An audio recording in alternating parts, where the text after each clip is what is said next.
Wir befinden uns in der Nähe von Königsfeld im Schwarzwald. Und zwar in den Ruinen der Burg Waldau. Diese wurde zwischen 1218 und 1236 von den Grafen von Urach erbaut, den Vorfahren der Fürstenberger. Und alles Weitere erfahrt ihr jetzt.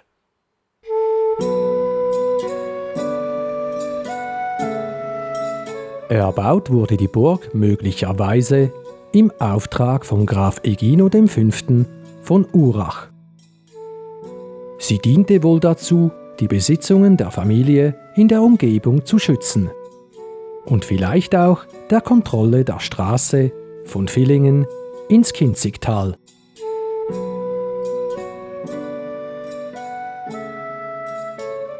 Während des 13. Jahrhunderts ging die Burg an die bereits erwähnten Fürstenberger über. 1325 brach ein Konflikt zwischen der Haslacher Linie der Fürstenberger mit der Stadt Villingen aus. In deren Verlauf wurde wohl auch die Burg Waldau angegriffen und teilweise zerstört. Brandspuren am Mauerwerk deuten darauf hin. Markierte diese Auseinandersetzung das Ende ihrer Geschichte?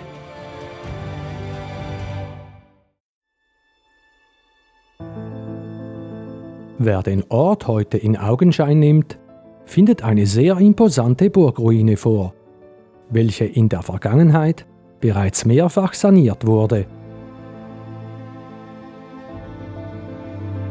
Von einem Vorhof gelangt man durch ein kleines Rundbogentor in die Kernburg. Beim Eintreten sieht man zu seiner Linken die Überreste des Hauptwohnhauses. Es sind noch 2 Reihen von Balkenlöchern erkennbar.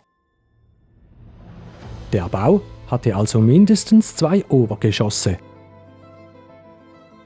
Wenn man geradeaus blickt, sieht man mehrere Fensteröffnungen. Vermutlich gab es hier also auch ein Gebäude. Gegenüber dem Haupthaus steht ein Bauwerk, welches unter anderem über ein kleines rundes Fenster und einen Hocheingang verfügt. Ersteres gibt es auf Burgruinen selten zu sehen. Auffällig ist auch der Grundriss. Möglicherweise war hier die Burgkapelle integriert. Unterhalb befindet sich ein ebenerdiger Eingang. Durch diesen konnten wohl die anderen Bereiche des Gebäudes betreten werden.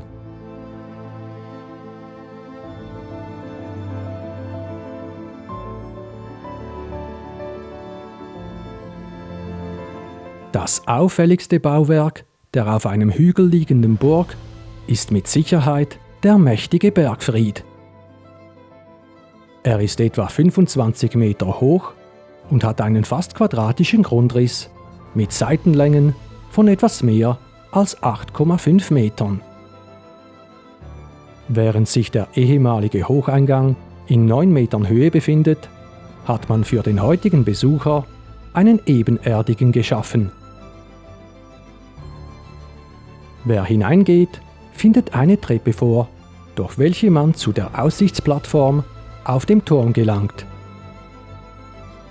Von dort aus bietet sich ein 360-Grad-Rundumblick auf die Umgebung.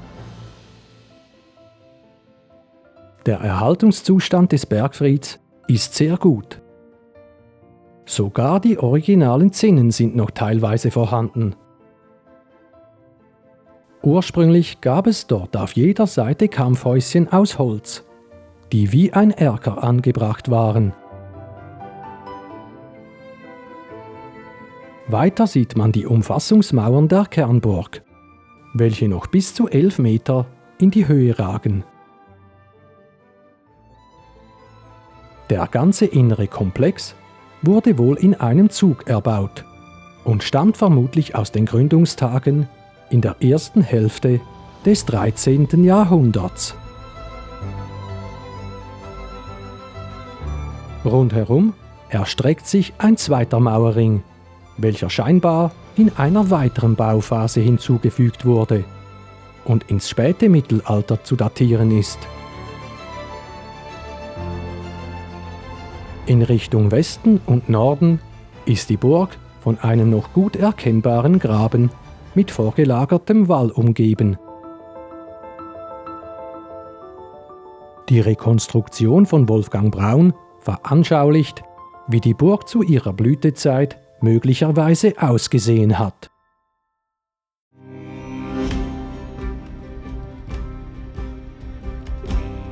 Zurück zur Geschichte.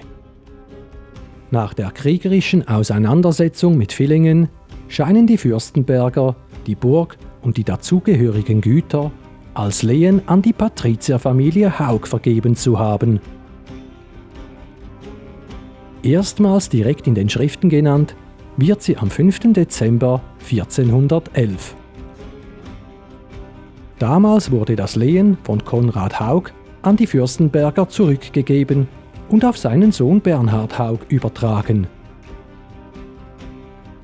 Interessanterweise gibt es in den Schriften keinerlei Hinweise auf einen Wiederaufbau.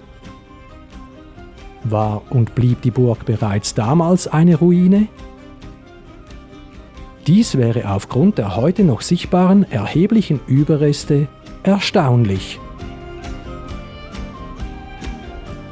Von so früh zerstörten Burgen finden sich oft nur noch Grundmauern oder noch geringere Spuren. Wie dem auch sei. 1445 veräußerte Bernhard Haug die Anlage an Graf Ludwig I. von Württemberg. Scheinbar hatte er sie irgendwann zuvor den Fürstenbergern definitiv abgekauft. Bei diesem Handwechsel wird Waldau als Burgstall bezeichnet. Heute befindet sich die durchaus imposante Burgruine im Besitz des Landes Baden-Württemberg. Wie ihr gesehen habt, ein Besuch lohnt sich. Und nun sind wir auch schon wieder am Ende. Gerne könnt ihr Kanalmitglied werden und uns ein Super Thanks zukommen lassen, eine kleine Spende. Und dann wünsche ich euch eine abenteuerliche Zeit und bis zum nächsten Mal.